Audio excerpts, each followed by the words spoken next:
Welcome to 5 Minutes into the Future, where we explore the tech that's about to change everything. We're on the edge of breakthroughs that once seemed like science fiction, now being built in labs worldwide.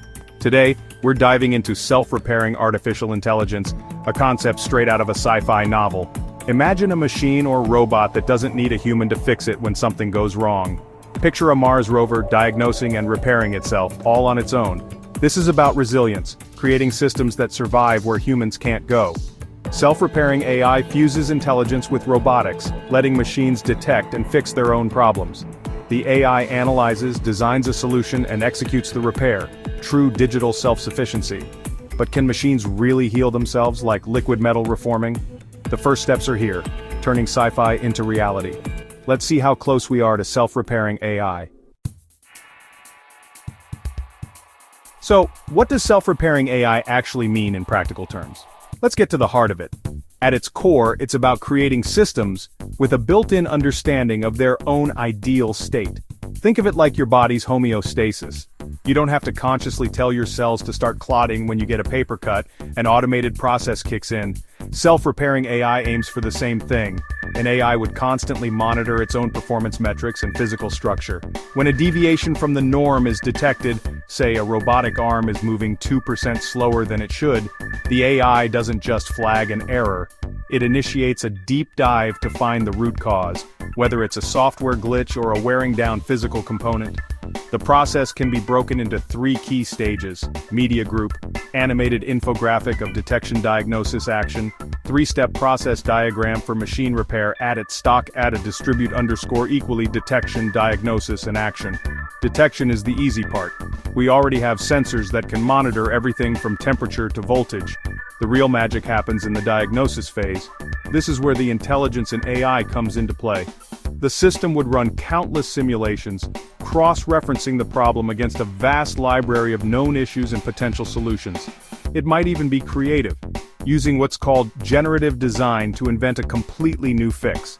It could decide to reroute power, shift processing loads to undamaged systems, or even 3D print a replacement part on the spot.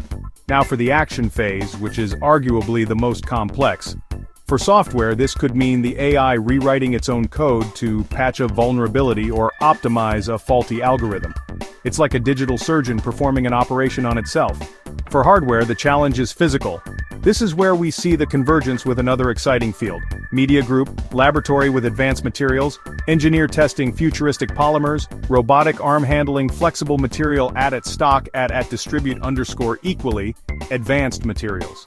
Researchers are developing self-healing polymers that can mend cracks when exposed to a certain stimulus, like heat or light. Imagine a spacecraft's hull that can automatically seal a micrometeoroid puncture.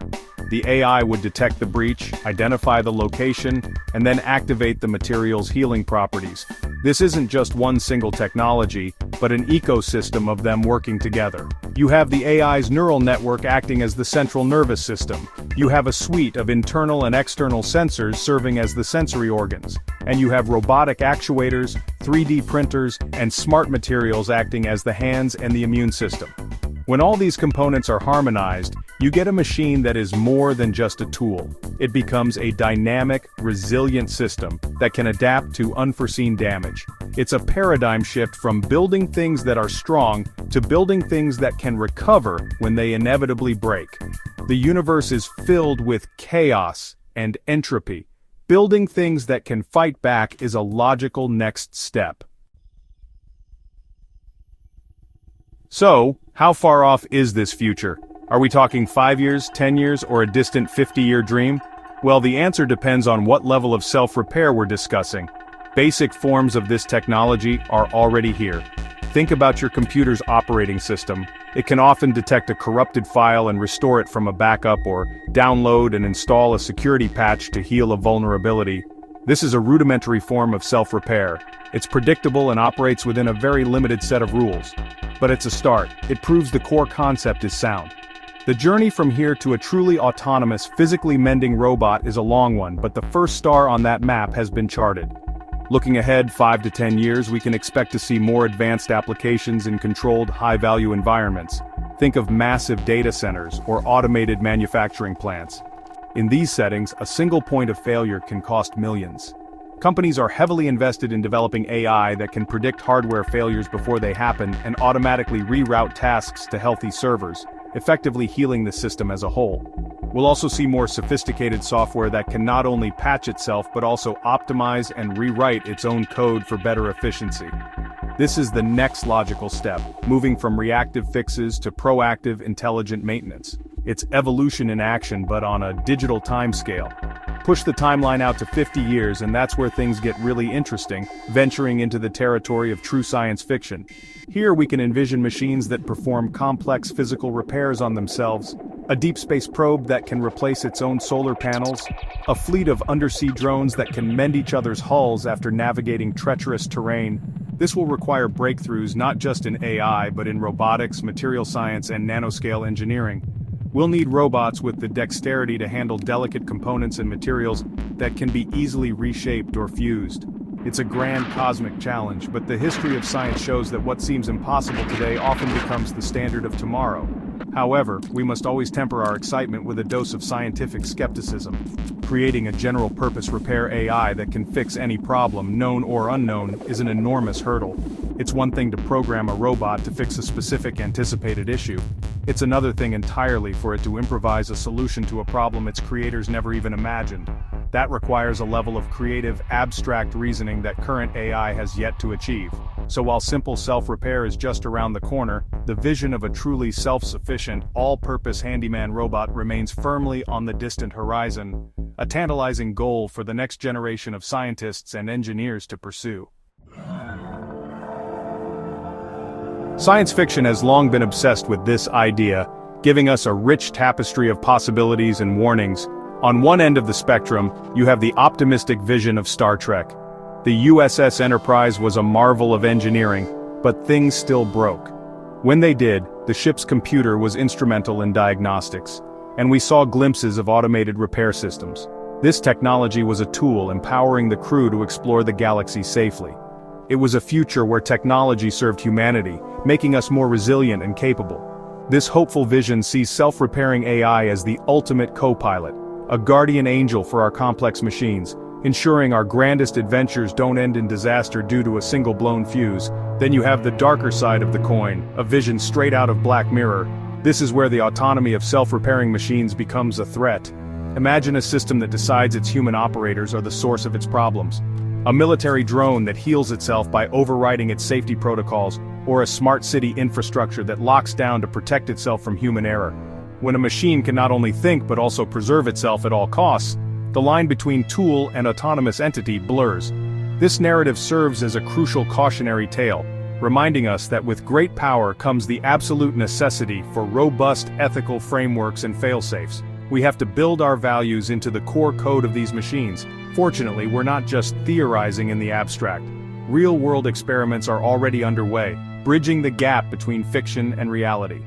Experts at institutions like MIT and Cambridge are making tangible progress. For instance, a team of researchers developed a robot composed of small magnetic cubes that could autonomously detect a missing cube, move around, and reassemble itself into a new functional shape.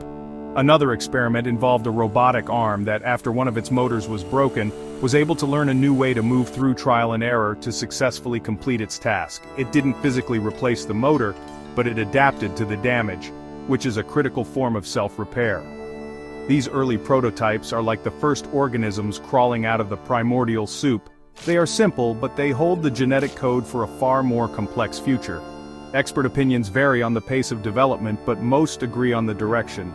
Dr. Hod Lipson, a leading roboticist at Columbia University, has stated that machines' ability to be self-aware of their own structure is a fundamental step toward true autonomy. These are not just engineering challenges, they are philosophical ones. We are teaching machines to understand their own existence, a concept that humanity has been grappling with for millennia. The journey is just beginning, and the results are sure to be extraordinary. As we stand on the cusp of this new era, the biggest question isn't just about the technology itself, but about our place alongside it. What happens to human expertise in a world where machines can fix themselves? Will we see the role of the mechanic, the technician, and the IT support specialist fade into history? Probably not entirely. Instead, their roles will likely evolve. Rather than fixing broken parts, their job will be to design, manage, and improve the self-repairing AI systems themselves. They will become the teachers, the overseers, and the ethicists for a new generation of intelligent machines, focusing on prevention and system-level strategy rather than hands-on repair. The economic and social implications are massive. On one hand, this technology could unlock incredible productivity and safety. Imagine sending robots into disaster zones or deep-sea environments, knowing they can sustain themselves without putting human lives at risk. This could accelerate exploration and industry in ways we can barely imagine. On the other hand, we must consider the impact on employment and ensure a just transition for workers whose jobs may be automated. It's a conversation we need to have now, weaving societal well-being into the fabric of technological progress. The goal shouldn't be to replace humans, but to elevate our capabilities and free us from dangerous and repetitive tasks. Ultimately, we are the architects of this future. The development of self-repairing AI is not an inevitability we must passively accept. It is a path we are actively choosing to walk. This means we have the power and the responsibility to steer it in a direction that benefits all of humanity. Building in off switches, ensuring transparency in the AI's decision-making process, and establishing clear ethical guidelines are not optional add-ons, they are fundamental requirements. We must ensure that a machine's prime directive to heal thyself never overrides its duty to protect human life and well-being. Our wisdom must be the ghost in the machine. So, as we look ahead, the final question really comes back to us. This technology offers a future with more resilient, more capable, and more autonomous systems. It promises to take us further into space, deeper into the oceans, and to create a more efficient world. But it also challenges our role as creators and maintainers. So I ask you, would you trust a machine that can think for itself and fix itself? What boundaries would you want to put in place? The future isn't written yet, and your thoughts matter. Let us know what you think in the comments below. Like this video if you found it illuminating, and subscribe for more journeys into the future. And tell us, what topic should we explore next time? Keep looking up.